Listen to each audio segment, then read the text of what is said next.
Hi, today I'm going to show you how to cross railroad tracks that are at a bad angle.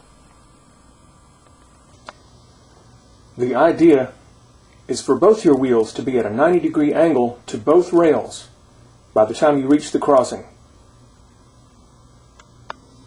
The green represents the path by the front wheel. The red represents the path by the rear.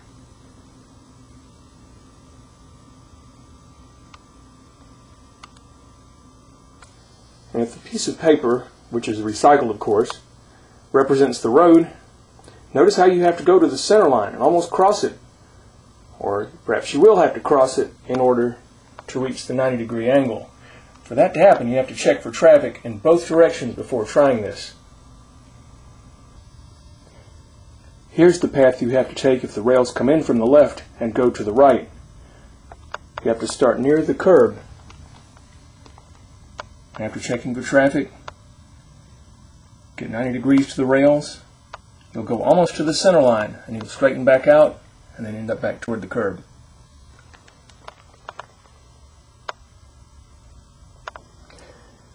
If you check for traffic and there are cars coming up behind you especially, you won't be able to get 90 degrees to the rails. So what you should do is follow this path and straddle your bike and walk it over the rails and then get back on and continue.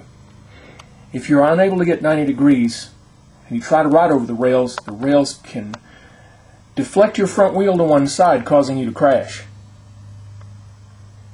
Now let's try a real crossing. We're in Forest Park near the Georgia Power facility, and this crossing comes in from the left and leaves the road further down to the right. Let's try it. Behind and in front. 90 degrees to the rails. Straighten back out.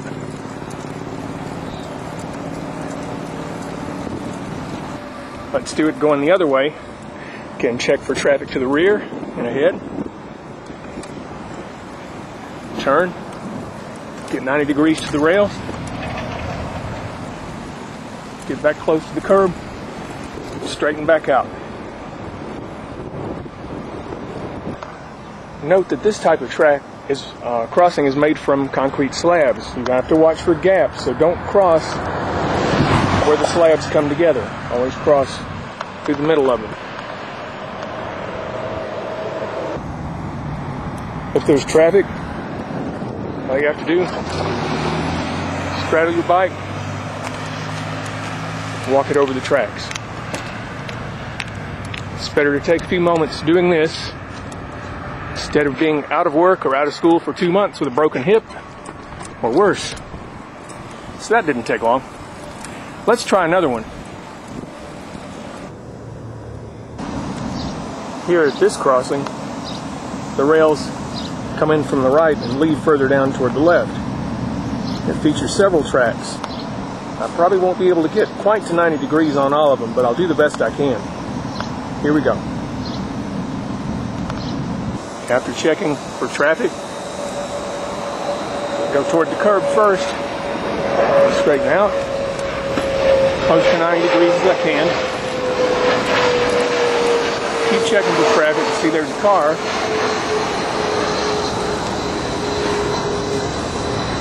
Close to 90 degrees, but not quite. That wasn't so good.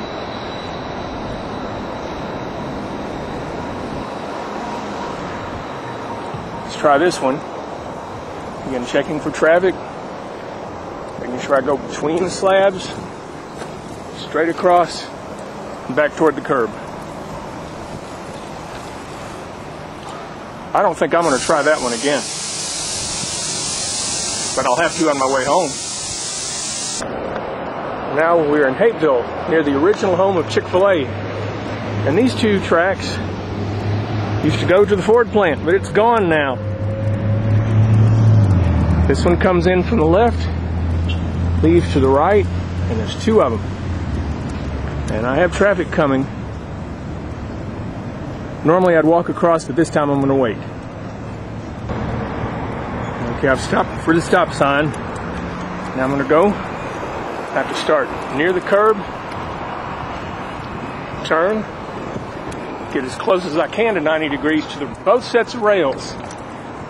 Cross, check for traffic again, head back toward the curb, or in this case the straight through lane, and stop again. And I'll keep going unless I get too hungry, because it's always tempting to stop at the dwarf house.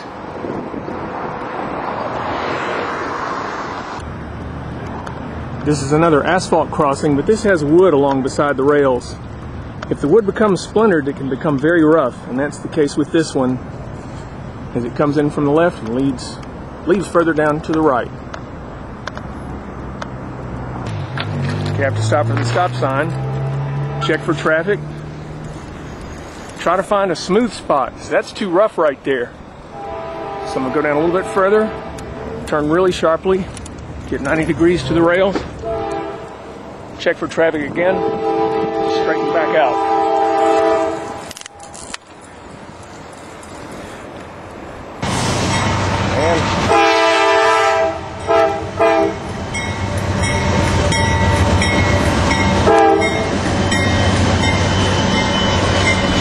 Nothing like that.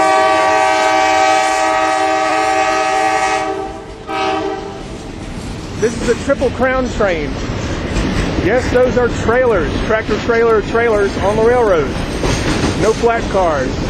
Look how they're put together.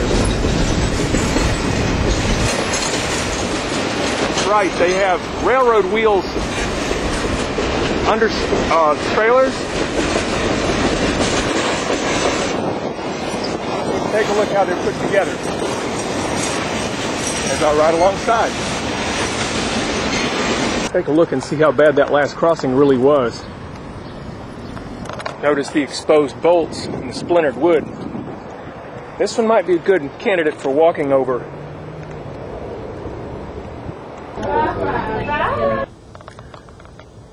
In case you were wondering, I shot all that from a Rans Tailwind recumbent bike. And the reason why is because it's very easy to shoot videos from this bike. And also I wanted to show that even with a long wheelbase bike like a tandem or a recumbent, you can still cross tracks safely. Okay, that's all for now. Thanks for watching. Safe miles to you.